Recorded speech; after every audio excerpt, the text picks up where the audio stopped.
SL. ಭೈರಪ್ಪನವರ ಗ್ರಹಣ ಕಾದಂಬರಿಯ ಮುಂದುವರಿದ ಭಾಗ 9. ಶಾಸ್ತ್ರಿಗಳ ಮನೆಯನ್ನು ತಲುಪುವ ತನಕ ಇಬ್ಬರಲ್ಲಿ ಯಾರೂ ಮಾತನಾಡಲಿಲ್ಲ. ಹೊರಗೆ ಮೋಡವು ಮೊದಲಿನಂತೆ ಕಪ್ಪಗಿತ್ತೇ ಹೊರತು ಮಳೆ ಬಂದಿರಲಿಲ್ಲ. ಒಳಗೆ ಬಂದು ಇವರು ಬಾಗಿಲು ಹಾಕಿಕೊಂಡ ಮೇಲೆ ಮನೆಯವರೆಲ್ಲ ಹತ್ತಿರ ಬಂದರು. ಸುಬ್ರಹ್ಮಣ್ಯನ ಮಕ್ಕಳನ್ನು ಬಿಟ್ಟರೆ ಉಳಿದ ಯಾರೂ ಮಲಗಿರಲಿಲ್ಲ. ಎಲ್ಲರೂ ಉದ್ರಿಕ್ತ ಸ್ಥಿತಿಯಲ್ಲಿದ್ದರು. ಬಾಗಿಲನ್ನು ಮುಚ್ಚಿ ಒಳಗೆ ಬಂದು ಶಾಸ್ತ್ರಿಗಳು ಹತ್ತಿರ ಬಂದವರನ್ನು ನಿಮಗೇನು ಕೆಲಸ, ಮಲ್ಕೋ ಹೋಗಿ ಎಂದು ಗದರಿಸಿದರು. ಆದರೆ ಒಳ ಬಾಗಿಲಿನ ಹತ್ತಿರ ನಿಂತಿದ್ದ ಲಲಿತಮ್ಮ ಕಣ್ಣಿಗೆ ಬಿದ್ದ ತಕ್ಷಣ, ಅಮ್ಮ, ನೀನು ಗರ್ಭಿಣಿ ಹೆಂಗಸು, ಈಗಾಗಲೇ ಒಳಗೆ ಶಿಶುವಿಗೆ ಜೀವನಾಡಿ ಮಿಡೀತಿರುತ್ತೆ. ಇಂಥ ವಿಷಯ ನಿಮ್ಮ ಕಿವಿಗೆ ಬೀಳಲೇಬಾರದು, ಮಲ್ಕೋ ಹೋಗಿ ಎಂದರು. ಎಲ್ಲರೂ ಒಳಗೆ ಹೋದರು. ಒಳ ಅಂಗಳದಲ್ಲಿ ಇವರಿಬ್ಬರೇ ಉಳಿದರು. ಸುಬ್ರಹ್ಮಣ್ಯ ಮಾತ್ರ ಗೋಡೆಯವರೆಗೆ ನಿಂತಿದ್ದ.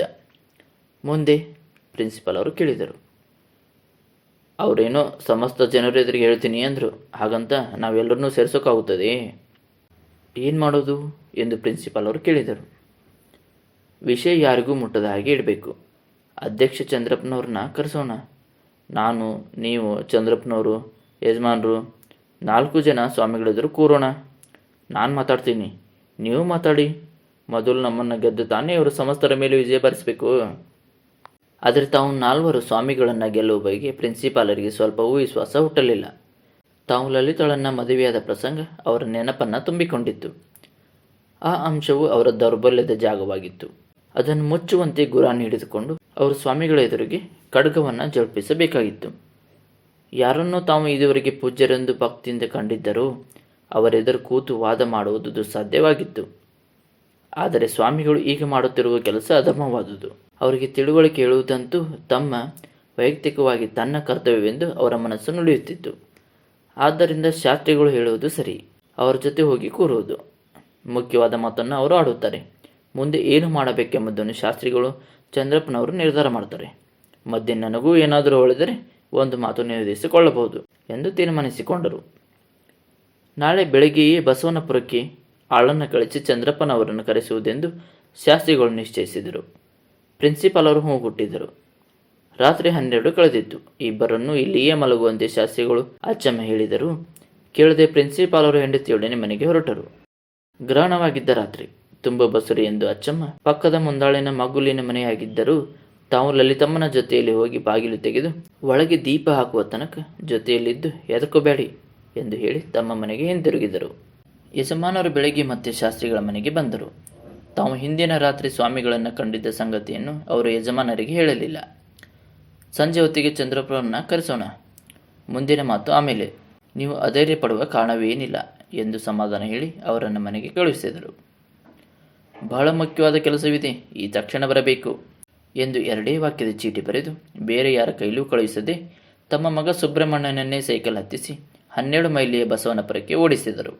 ಆ ದಿನವೂ ಮಳೆ ಬರಲಿಲ್ಲ. ಆದರೆ ಕಪ್ಪು ಮೋಡ ತೆರೆಯದಿದ್ದುದರಿಂದ ಆಕಾಶ ಮತ್ತು ಸೂರ್ಯರು ಸರಿಯಾಗಿ ಕಾಣಲಿಲ್ಲ. ಹೋದ ವರ್ಷ ಮಳೆಯಾಗದೆ ಹೊಲದ ಸೀಮೆಯಲ್ಲಿ ಬೆಳೆ ಹಾಳಾಗಿತ್ತು. ನಾಲೆಯ ಬಯಲಾದುದರಿಂದ ಹಿಮಗಿರಿ ಮತ್ತು ಸುತ್ತಮುತ್ತಲ ಮಳೆ ಇಲ್ಲದಿದ್ದರೂ ಭತ್ತಕ್ಕೆ ಮೋಸವಾಗುತ್ತಿರಲಿಲ್ಲ. ಆದರೆ ತೆನೆ ಕಟ್ಟುವಾಗ ಮೇಲಿನಿಂದ ಒಂದೆರಡು ಹದ ಬೀಳದೆ ಬರೀ ಹಾಯಿ ನೀರಿನಲ್ಲೇ ಬೆಳೆದ ಹಿಂದಿನ ವರ್ಷದ ಭತ್ತಕ್ಕೆ ಕೊಳೆ ರೋಗ ಬಡಿದಿತ್ತು. ಈ ಸಲ ವ್ಯವಸಾಯ ಇಲಾಖೆಯವರು ಹೇಳಿದ ಔಷಧಿ ಹೊಡೆಸಿದ್ದರೂ ನೈಸರ್ಗಿಕವಾಗಿ ಮಳೆ ಬೇಕೇ ಆಗಿತ್ತು. ಅಡಿಕೆ ಬಾಳೆಗಳಂತೂ ಮಳೆಯನ್ನು ಅಂಗಲಾಚಿ ಆಕಾಶ ನೋಡುತ್ತಿದ್ದವು. ಶಾಸ್ತ್ರಿಗಳು ಜಗುಲಿಯ ಮೇಲೆ ಕುಳಿತಿದ್ದರು. ಬೀದಿಯಲ್ಲಿ ಹೋಗುವವರೆಲ್ಲ ಮಳೆ ಎತ್ತದ ಬುದ್ಧಿ ಎಂದು ಕೇಳುವವರೇ. ಯೋಗವಂತೂ ಜೋರಾಗಿದೆ, ಇದರ ಮೇಲೆ ದೈವಕೃಪೆ ಎಂದು ಅವರಿಗೆ ಉತ್ತರ ಕೊಡುವಾಗ ಶಾಸ್ತ್ರಿಗಳಿಗೆ ತಮ್ಮ ತಂದೆ ಮತ್ತು ತಾತ ಹೇಳುತ್ತಿದ್ದುದು ನೆನಪಾಯಿತು. 5ನೇ ತಲೆ ಹಿಂದೆ ಸ್ವಾಮಿಗಳ ಮಠವನ್ನು ತ್ಯಜಿಸಿ ಹೊರಟು ಹೋದ ಮರುದಿನ ಪ್ರಚಂಡ ಮಳೆಯಾಗಿ ಅನೇಕ ಮನೆಗಳು ಕುಸಿದು ಬಿದ್ದುವಂತೆ. ಆ ದಿನದ ಪ್ರವಾಹದಲ್ಲೇ ಮಠದ ಮಂಟಪಗಳೆಲ್ಲ ಕುಸಿದು ಕೊಚ್ಚಿ ಹೋದದ್ದು. ಜಲಪ್ರಳಯದಂಥ ಆ ಮಳೆ ಹಿಂದೆ ಎಂದೂ ಬಂದಿರಲಿಲ್ವಂತೆ. ಆಕಾಶದ ಕಡೆಗೆ ನೋಡಿದ ಶಾಸ್ತ್ರಿಗಳು ಯೋಚಿಸತೊಡಗಿದರು. 4 ದಿನದಿಂದ ಮೋಡ ತುಂಬಿಕೊಂಡಿದೆ. ನಿನ್ನೆಯಿಂದ ಕಪ್ಪೆಟ್ಟೆ ಕರಗಿದೆ. ಈಗ ಮಳೆಯ ಯೋಗವೇನೋ ಇದೆ.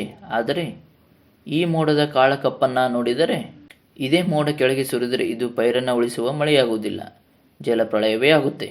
ತಕ್ಷಣ ಸ್ವಾಮಿಗಳ ನೆನಪಾಯಿತು. ಧರ್ಮ ವಿಪ್ಲವವಾದಾಗ ಪ್ರಳಯವಾಗುತ್ತೆ.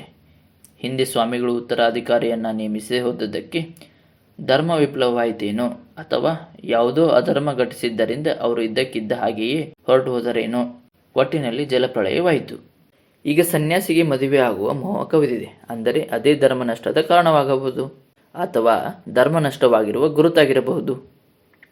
ಒಟ್ಟಿನಲ್ಲಿ ಈ ಕಪ್ಪು ಮೋಡ ನೀರಾಗಿ ಕೆಳಗೆ ಸುರಿದು ಪುರವನ್ನು ಕೊಚ್ಚಿ ಹಾಕುವುದು ಖಂಡಿತ ಎಂದು ಅವರ ಮನಸ್ಸು ನುಡಿಯಿತು. ಅವರನ್ನು ಆತಂಕ ಹಿಡಿಯಿತು.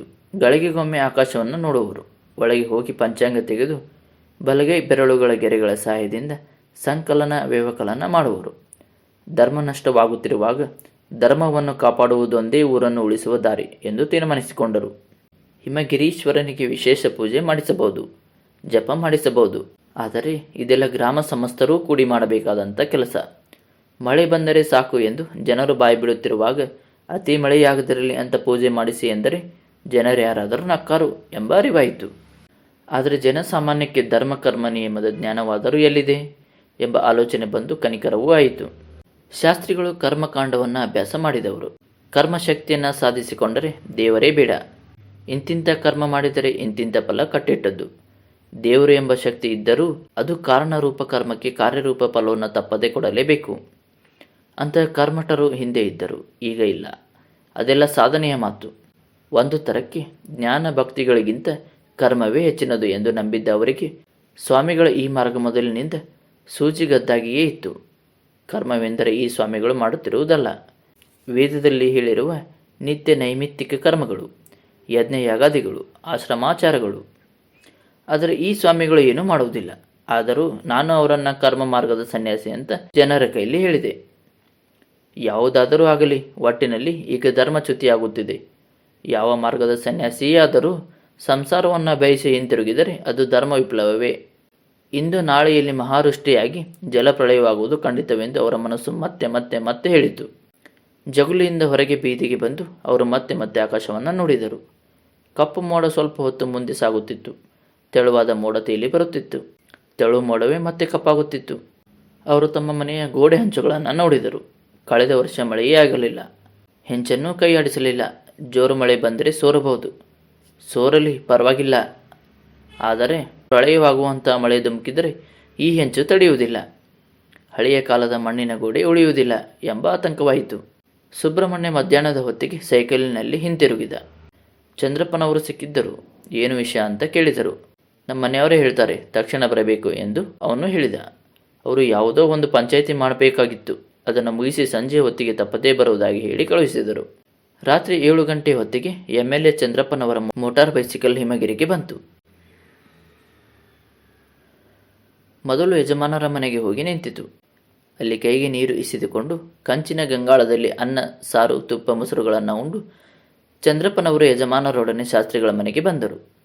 ತುಂಬು ಮುಖ, ಕುಡಿ ಮೀಸೆ, ಸ್ವಲ್ಪ ದಪ್ಪ ತುಟಿ ಅವರದು, ಹಸನುಗಪ್ಪ ಬಣ್ಣ. ತಲೆಗೆ ಕ್ರಾಪ್ ಬಿಡಿಸಿದ್ದಾರೆ. ಅವರ ಪಕ್ಷದ ವೇಷವಾದ ಖಾದಿ ಪಂಚೆಯಿಟ್ಟು ಜುಬ್ಬ ಹಾಕುತ್ತಾರೆ. ಯಜಮಾನರು ತುಂಬ ವ್ಯಾಕುಲರಾಗಿದ್ದರು. ಸರಿಯಾಗಿ ಊಟ ಮಾಡಲಿಲ್ಲ. ಆದರೆ ವಿಷಯವನ್ನು ಬಾಯ್ಬಿಟ್ಟು ಚಂದ್ರಪ್ಪನವರಿಗೆ ಹೇಳಿರಲಿಲ್ಲ. ತಮ್ಮ ಮನೆಯ ಒಳ ಅಂಗಳದಲ್ಲಿ ಕೂರಿಸಿಕೊಂಡು ಬಾಗಿಲು ಹಾಕಿ ತಗ್ಗಿದ ಸ್ವರದಲ್ಲಿ ಶಾಸ್ತ್ರಿಗಳು ವಿಷಯವನ್ನು ವಿವರಿಸಿದಾಗ ಚಂದ್ರಪ್ಪನವರು ಹವಾರಿದರು. ಮಾಯ ಸ್ವಾಮಿ, ಇದು ಮಾಯ ಎಂದರು. ಈಗ ಇದನ್ನು ಬಿಡಿಸೋದು ಹೇಗೆ? ಶಾಸ್ತ್ರಿಗಳು ಕೇಳಿದರು. ಬಿಡಿಸೋದು? ಒಂದು ಕ್ಷಣದಲ್ಲಿ MLAಗಳು ಪರಿಹಾರ ಸೂಚಿಸಿದರು. ಆ ಮೋಹಿನಿನ ಕೆಲಸದಿಂದ ಕಿತ್ತಾಕಿ ಓಡಿಸ್ಬಿಡೋಣ. ಅವಳು ದೂರ ಆದರೆ ಇವರು ದಾರಿಗೆ ಬರ್ತಾರೆ. ಆಕೆ ಜೊತೆಯಲ್ಲಿ ಇವರು ಹೊರಟೋದ್ರೆ ಏನು ಮಾಡೋದು ಎಂಬ ಶಾಸ್ತ್ರಿಗಳ ಪ್ರಶ್ನೆಯಿಂದ ಅವರು ಸುಮ್ಮನಾಗಿ ಯೋಚಿಸತೊಡಗಿದರು. ಕೊನೆಗೆ ನೀವೇ ಹೇಳಬೇಕು ಎಂದರು. ಆಕೆನ ಕೆಲಸದಿಂದ ತೆಗೆದರೆ ಇನ್ನೊಂದು ಕಡೆ ಕೆಲಸಕ್ಕೆ ಹೋಗ್ತಾಳೆ. ಇವರು ಅವಳ ಹಿಂದೆ ಹೊರಟು ಹೋಗ್ತಾರೆ. ಇವರಿಗೆ ಹೋಗೋದು ಸುಲಭವೇ ಆಗುತ್ತೆ. ಇಲ್ಲಿದ್ದರೆ ಇರೋ ಮುಜುಗರ ಹೊರಗೆ ಹೋದರೆ ಆಗೋದಿಲ್ಲ. ಆದ್ದರಿಂದ ಇಲ್ಲೇ ಇರಬೇಕು. ಶಾಸ್ತ್ರಿಗಳ ವಿವೇಕ ಅವರಿಗೆ ಅರ್ಥವಾಯಿತು. ಅವರು ಕೇಳಿದರು, ಈಗ ಏನು ಮಾಡಬೇಕು ಸ್ವಾಮಿ?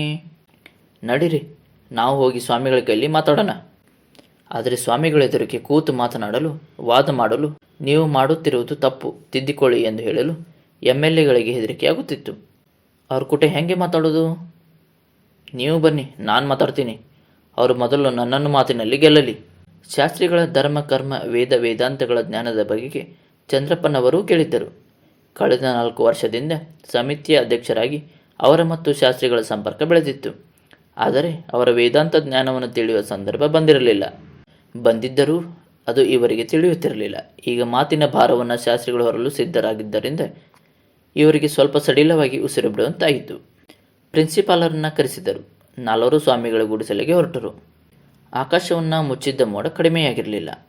ಬೀದಿಯ ದೀಪ ಕಳೆದ ಮೇಲೆ ಬಿಗಿಯಾಗಿ ಕವಿದಿದ್ದ ಕತ್ತಲಿನಲ್ಲಿ ಯಜಮಾನರು ಪ್ರಿನ್ಸಿಪಾಲರು ಟಾರ್ಚಿನ ಬೆಳಕಿನಲ್ಲಿ ಎಚ್ಚರದಿಂದ ಹೆಜ್ಜೆ ಹಾಕುತ್ತಿದ್ದರು.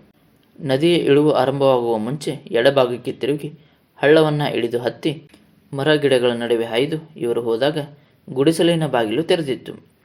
ಸ್ಟೂಲಿನ ಮೇಲೆ ಸೀಮೆ ಎಣ್ಣೆಯ ದಪ್ಪ ಲ್ಯಾಂಪ್ ಉರಿಯುತ್ತಿತ್ತು. ಸ್ವಾಮಿಗಳು ಹಿಂಭಾಗದಲ್ಲಿದ್ದ ಹಸುವಿನ ಕೊಟ್ಟಿಗೆಯಲ್ಲಿದ್ದುದು ಕಾಣಿಸುತ್ತಿತ್ತು. ಬಾಗಿಲಿನ ಮೆಟ್ಟಿಲಿನ ಕೆಳಗೆ ಚಂದ್ರಪ್ಪನವರು ಪಂಪ್ ಶೂಗಳನ್ನು, ಪ್ರಿನ್ಸಿಪಾಲರು ಚಪ್ಪಲಿಗಳನ್ನು ಬಿಟ್ಟರು. ಇವರನ್ನು ಕಂಡು ಒಳಗೆ ಬಂದ ಸ್ವಾಮಿಗಳಿಗೆ ಪ್ರಿನ್ಸಿಪಾಲರು, ಯಜಮಾನರು ನೆಲ ಮುಟ್ಟಿ ನಮಸ್ಕರಿಸಿದರು. ಚಂದ್ರಪ್ಪನವರು ಚೆನ್ನಾಗಿ ಬಾಗಿ ಕೈ ಮುಗಿದರು. ಶಾಸ್ತ್ರಿಗಳು ಸ್ವಲ್ಪ ಬಾಗಿ ಹಸ್ತಗಳನ್ನು ಜೋಡಿಸಿದರು. ಬನ್ನಿ ಬನ್ನಿ ಎಂದು ಗೋಡೆಗೆ ಸುತ್ತಿ ಒರಗಿಸಿ ನಿಲ್ಲಿಸಿದ್ದ ಇನ್ನೊಂದು ಮಂದಲಿಗೆಯನ್ನು ಸ್ವಾಮಿಗಳು ಹಾಸಲು ಹೋದರೆ ಪ್ರಿನ್ಸಿಪಾಲರು ಬಿಡಲಿಲ್ಲ. ತಾವೇ ಮೊದಲು ಅದನ್ನು ತೆಗೆದುಕೊಂಡು ಹಾಸಿದರು. ಮೊದಲೇ ಹಾಸಿದ್ದ ಮಂದಲಿಗೆಯ ಮೇಲೆ ಶಾಸ್ತ್ರಿಗಳು, ಈಗ ಹಾಸಿದುದರ ಮೇಲೆ ಉಳಿದ ಮೂವರು ಕುಳಿತರು. ಸ್ವಾಮಿಗಳು ತಮ್ಮ ಸ್ಥಳವಾದ ವ್ಯಾಸಪೀಠದ ಹಿಂಭಾಗದಲ್ಲಿ ಗೋಡೆಯೊರಗಿ ಕುಳಿತು ಬಂದವರ ಮುಖಗಳನ್ನು ಪ್ರಶ್ನಾರ್ಥಕವಾಗಿ ನೋಡಿದರು. ಮುಂದೆ ಏನಾಯಿತೆಂದು ಮುಂದಿನ ಭಾಗದಲ್ಲಿ ತಿಳಿಯೋಣ. ಕತೆ ಮುಂದುವರಿಯುತ್ತದೆ.